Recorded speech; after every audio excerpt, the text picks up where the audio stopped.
রাতভর ঝুম বৃষ্টি উপেক্ষা করে এদেশের ফুটবল প্রেমীদের নির্ঘুম অপেক্ষা। মাথায় ছাতা, কারো গায়ে রেইনকোট, ভিজে যাওয়া জার্সি, কালো মেঘের ছায়ায় আকাশি রঙের রাঙা ঢাকা বিশ্ববিদ্যালয়ের টিএসসি। মেসিরা খেলেছেন হাজার কিলোমিটার দূরের কানসাসে, আর দুরু দুরু বুকে এদেশের সমর্থকদের চোখ বড় পর্দার ক্যানভাসে।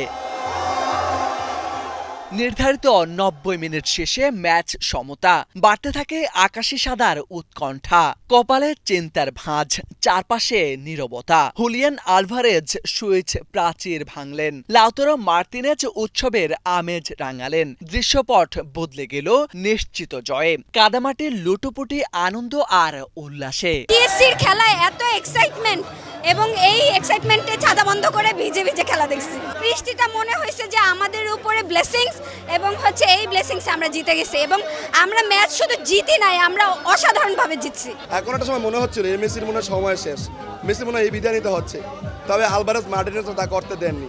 আমরা দেখেছি ৯০ মিনিটের পর আর্জেন্টিনা আরো দুর্দান্ত খেলেছে। আলবিসেলেস্তেদের প্রতিটি ম্যাচে ভক্ত সমর্থকদের স্নায়ুর পরীক্ষা, কখনো পিছিয়ে পড়ে আবার এক্সট্রা টাইমে গোলের অপেক্ষা, তারপরও ভালোবাসার দল। দর্শকদের ভাঙেনি মনোবল। মেসি গোল পাননি, তাতে কি? প্রিয় তারকার হাতে আবারও দেখতে পাচ্ছেন সোনালী ট্রফি। সকল পরিস্থিতিতেই আমরা বিশ্বাস রাখি এই দলটা আমাদেরকে হতাশ করবে না, জয় ছিনিয়ে নিয়ে আসবে।